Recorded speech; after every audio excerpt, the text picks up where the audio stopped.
La Provence regorge de petits villages plus beaux les uns que les autres. Il a bien fallu choisir et c'est la commune de Jouques qui a retenu notre attention. Un petit village à l'ambiance typiquement provençale situé au nord d'Aix-en-Provence et qui, à plus d'un titre, mérite vraiment le détour. Mylène, qui est guide conférencière, nous en propose la visite.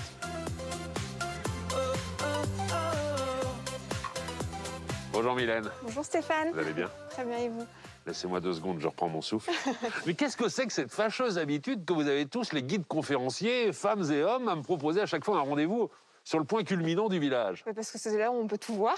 Vous On n'avez a pas une vue pitié de moi. panoramique. Mais non, c'est la mise en jambe du matin. Exactement, vous avez bien raison. Ravi de vous rencontrer en tout cas. Moi aussi. Alors, au fond du pays?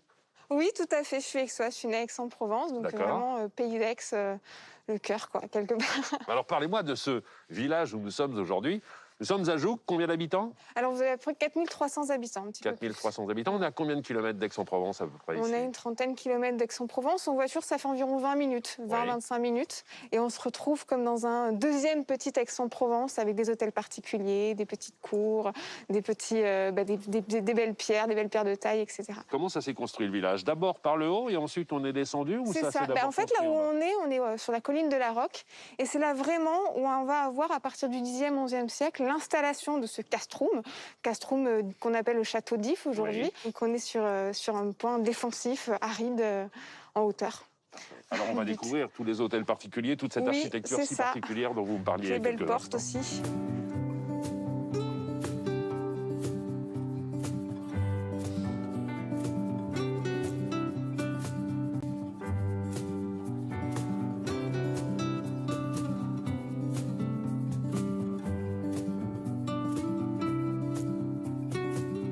Mylène, j'imagine que pour une archéologue guide conférencière, se balader dans Jouques, c'est un terrain de jeu exceptionnel parce qu'on a des constructions qui sont vraiment les unes à côté des autres et qui ont des configurations complètement différentes entre ce bâti ici et ce qu'il y a juste au-dessus de notre tête. C'était quoi ce bâtiment-là? C'était en fait la résidence d'été des archevêques d'Aix-en-Provence qui venaient prendre le frais donc à Jouques. Là, on est à quelle époque à peu près? Là, en fait, on a les archevêques qui s'installent à partir du 12e. Et au fur et à mesure des siècles, ils vont petit à petit aménager leur résidence. Donc au départ, on a une petite résistance. Et puis on va avoir 15e, 16e, en fait, des agrandissements qui sont faits. Et on voit au niveau de l'architecture, on a les fenêtres avec les meneaux qui sont typiques en fait de cette architecture du 16e siècle. Bien sûr. Et alors là, pour le coup, on est sur un bâtiment complètement différent. Oui, c'est vrai qu'en face de la façade des archevêques d'Aix, on a cette maison assez atypique, assez rare en Provence, de trouver ces maisons avec ces encorbellements, avec les corbeaux qui soutiennent ici les poutres, le plancher aussi. Et c'est vrai qu'on est dans un quartier plutôt médiéval, 13e, 14e, qui se développe, même si on va avoir un remaniement des façades au 16e siècle. Alors il est bon de préciser que les encorbellements, c'était pas simplement une notion esthétique. Non, alors même si on trouve ça joli aujourd'hui, il y a quand même une vocation, c'est le fait d'agrandir en fait l'espace au premier étage ou même au second, 3e étage. Là, on en a qu'un, mais il peut y en avoir plusieurs. C'est en fait, on paye moins d'impôts puisqu'on est uniquement taxé sur la surface au sol. D'accord. Donc voilà, il y a vraiment des questions. Déjà à l'époque, on trouvait des astuces. Exactement. Et là, effectivement, on profite d'une surface un peu plus imposante et un peu plus intéressante quand on est à l'étage. Allez, on continue parce que vous m'avez parlé d'hôtels particuliers. Oui, on va y aller justement. On va y aller.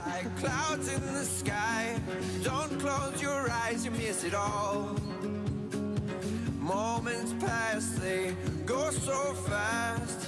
Next thing you know, you've missed them all. So breathe it in, take it slow.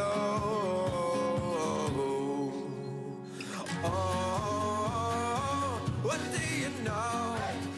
Ce qui est assez étonnant dans le village, c'est qu'on n'a pas hésité à jouer le mélange des genres parce qu'on a des hôtels particuliers de ce côté-ci, des maisons un peu plus modestes de ce côté-là, et pas les mêmes proportions, mais un peu la même configuration malgré tout. Oui, c'est ça, c'est que vraiment on joue, on a le bourgeois à côté du paysan. Bon, c'est le paysan, pas le petit paysan, Oui, bien sûr. Un peu plus riche quelque part. Mais vraiment au niveau de l'architecture, on a ces petites maisons bourgeoises avec autour des portes du décor, les pilastres, les portes sculptées en bois, la ferronnerie. Et puis à côté, on a une maison paysanne avec un peu plus modeste, là, sans forcément autant de décor. Là, oui, là, complètement, oui. Celle d'à côté, c'est pas Mais c'est exactement la même configuration. On a un rez-de-chaussée. Alors là, on mettait les animaux. Le premier étage, qui est avec les pièces d'habitation, et le dernier étage, eh bien, en fait, c'est pour le grenier à foin. Donc, on a vraiment une architecture similaire, qu'on soit une maison bourgeoise ou bien un petit paysan qui est à côté. Puis il y a le château. Oui. On a parlé du château d'If qui était tout là-haut, mais il y a un château qui est en contrebas. Alors, c'est pas un château, mais on a en fait tous les vestiges d'un élément qui nous permet de dire qu'il devait y avoir un château, mais ce château n'a jamais été construit. Venez, on va amener l'enquête, on va aller voir un peu ce que ça donne. Allez.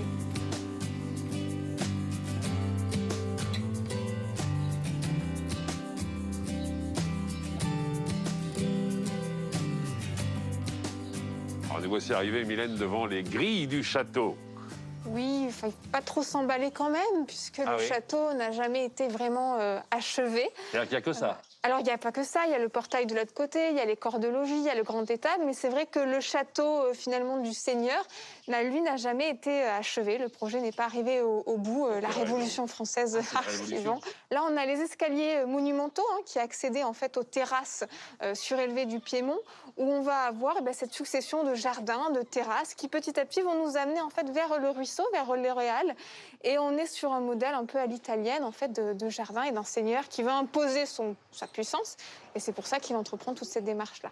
D'accord, très bien. On a parlé de préserver le patrimoine, on a parlé de projets pharaoniques, on a parlé de la rivière aussi. Oui. Elle est légèrement en contrebas. C'est ça. Et il y a quelque chose auquel vous tenez énormément ici à Jouques, et on va en parler d'ici quelques tout à instants. fait.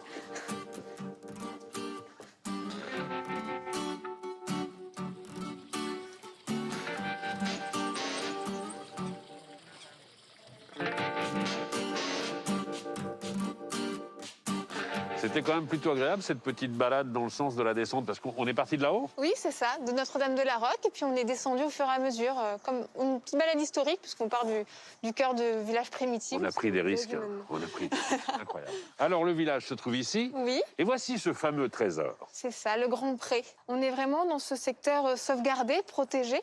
Donc l'idée, c'est vraiment de le préserver ici.